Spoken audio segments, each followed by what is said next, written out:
This program is very important because there is a major void out there in the private sector as to what people can do with regards to sharing their faith, living their faith, demonstrating their faith. And what happens when there is a void and there's an absence of knowledge?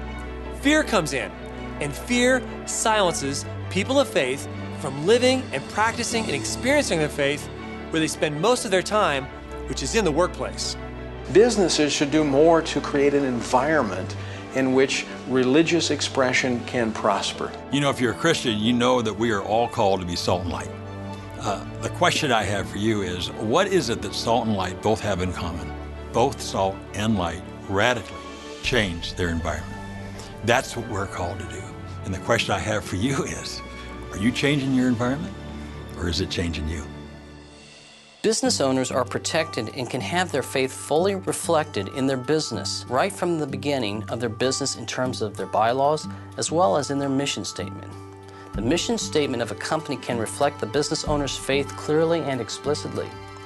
In addition, the name of the company can reflect their faith, like Cornerstone Financial or Agape Care Services. They are allowed to do this, and their rights to do this are protected.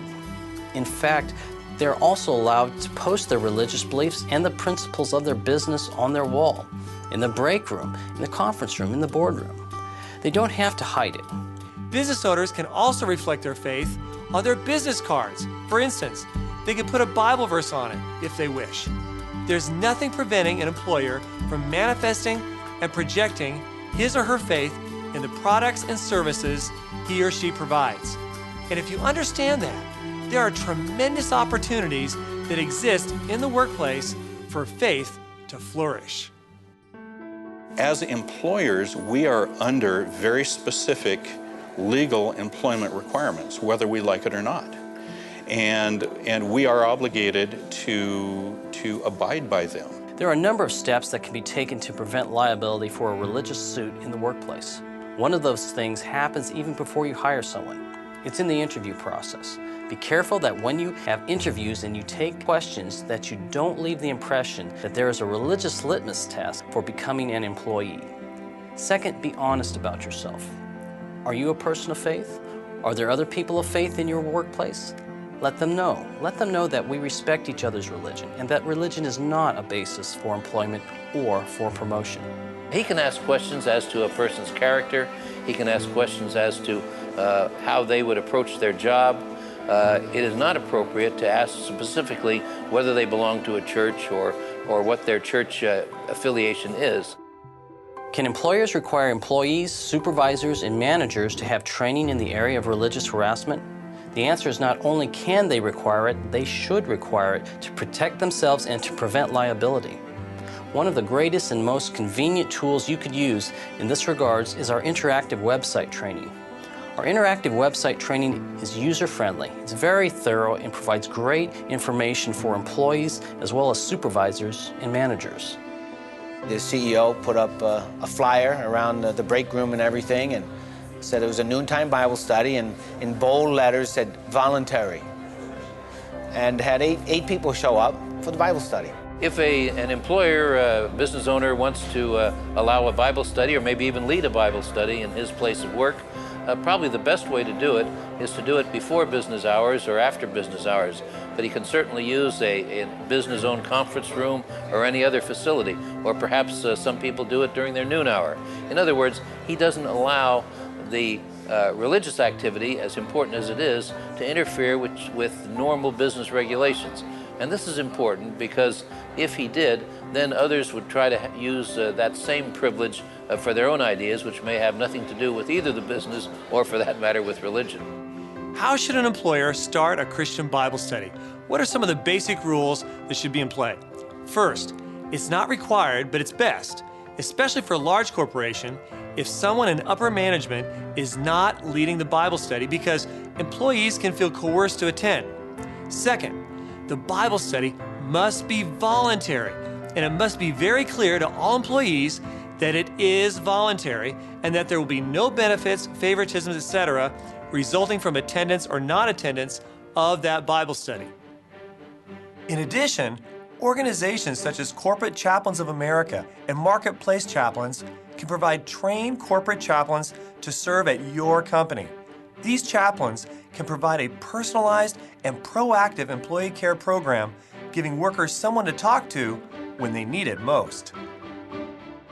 It's important for everyone who's a Christian to share their faith, and it's important in the marketplace as well that we have an impact on our society and that we are salt and light. If an employer has the opportunity that comes up naturally in the course of conversation or in some other way where he is not attempting to use his authority as an employer to proselytize or otherwise try to influence an employee, but just generally talking about Christ, talking about his own religious beliefs, this is entirely appropriate, so long as it does not indicate that there would be favoritism shown towards that employee, or contrary, if the employee was not of the same religious beliefs, that he would be discriminated against. Now, many employers want to share their testimony. They often say to themselves, well, how do I get my testimony out there? There are several ways they can do it. For example, they can send it out via email to everyone in the company. If a CEO of a large corporation wants to email his or her testimony to all of the employees, they can do that. But they need to make it clear that reading it is voluntary, that employees do not have to read their personal testimony story. And they should make it clear why they are displaying it. It's usually because they want employees to have an understanding of them, who they are, what makes them tick. And a part of that is their faith. When it comes to religious holidays like Christmas and Easter, employers are often just intimidated about acknowledging the holiday. They don't have to call it a winter break. They don't have to just say Happy Holidays. They can say Merry Christmas. They can have a Christmas party, for example, where they have Christmas hymns sung. In addition to jingle bells, they can have Silent Night. The key is that when you have a Christmas party celebration, that you make it clear to the employees, if they have a religious objection to it, that they don't have to attend, and that it is voluntary, and that you will accommodate people who have religious concerns. Otherwise, employers can have decorations in the office, a nativity scene on display. There is nothing wrong with that. If a business owner wants to open a meeting with prayer, if he wants to quote a Bible passage in the course of talking with his employees, if he wants to sing Christmas carols at a Christmas party or something like that, there is no prohibition about this whatsoever. He is certainly within his rights to do those kinds of things. I would suggest that it's really good to have Christian elements within your office. I have an open Bible. I have things like that. So not only is it good for us to use, but it's good for the other employee to know that we're a Christian company. Employers, managers, and employees, generally speaking, in the private sector are free to have religious material like a Bible on their desk. They can read their Bible on their lunchtime or break time. That is totally protected. As an employer, you need to be careful that you are not ever giving the impression that an employee's future with your company or their promotion or their career depends upon whether they become a Christian or not. You cannot discriminate against them. And it's always better from a legal standpoint if the discussion is initiated by the employee. You're a little more free when your employee comes to you and says, I'd like to talk to you. I understand, that you're a Christian and I'd like to know more about your faith. An employer has to be even-handed in officially treating religious subjects in the workplace. For example, if he allows Christian employees to have Good Friday off, it would be appropriate to allow Jewish employees to have their religious holidays off. If a Christian business owner carries out basic protocol for professionalism, there's usually not a problem in the workplace with the fact that employees are friends who happen to be Christians. It's when special benefits are provided or special perks. Businesses often like to participate in United Way campaigns, but they don't like some of the charities like Planned Parenthood, often supported by their local United Way chapter. Well, here's what they can do. They can choose instead to partner with a different local United Way chapter that supports charities that they agree with, like crisis pregnancy centers. This is a great opportunity for millions of dollars to shift from charities that they don't believe in to charities that they do believe in. Now, employers are free to give to Christian charities, but they're also free to give it anonymously through charities like the National Christian Foundation. And employers are free to choose whatever kind of matching gift program they wish. For example, they can have it isolated to just one Christian college. That's totally okay. Many employers think they have to allow matching gift programs for any kind of charity the employee wishes. Employers can do that, but they can make it as broad or as narrow as they wish. Now, in addition to businesses giving money to charities, businesses can also give employees to charities. Now, here's how.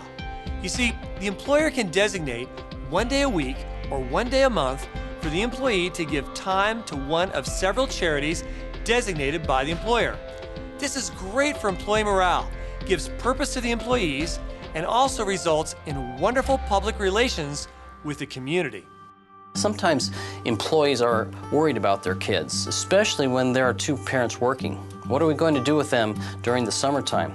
And yet the fact is, companies can pay and sponsor children to be in vacation Bible schools or other church activities all summer long if they wish.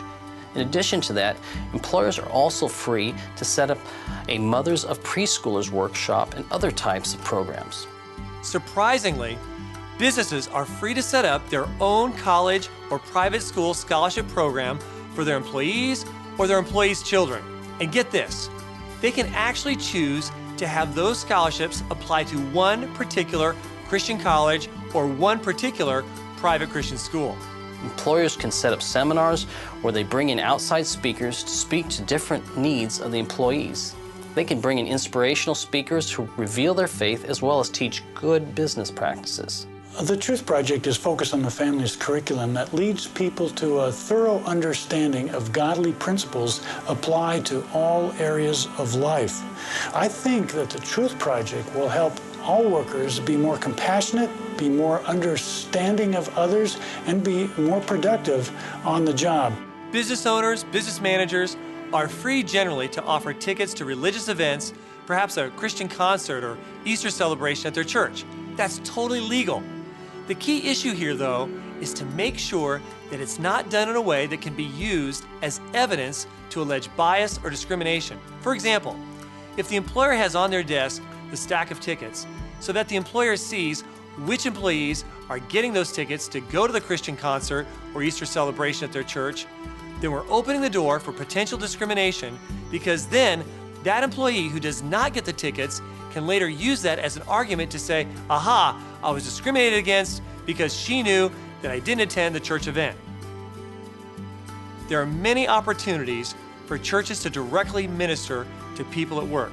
For example, they can have lay ministers volunteer their time and serve as chaplains or set up Bible studies right there where people work.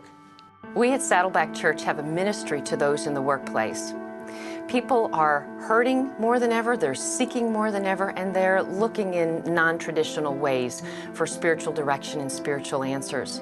There are people who will not darken the doorstep of a church, but because of their relationship with a coworker and the life they see in that coworker, they're more open to hearing about the good news of the gospel and to understand their life of faith than they are to come to church. One of the things that we have done is to equip, connect, and release workplace believers into their area of influence through small groups in the workplace or Bible studies across Southern California and across multiple and many different industries.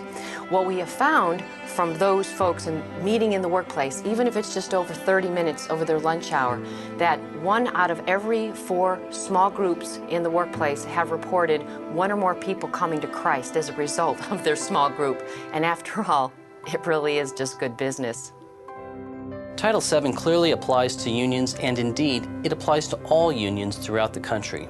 There are, unfortunately, unions that engage in political activities that are inconsistent with the faith of the average worker. These workers are not without recourse, though.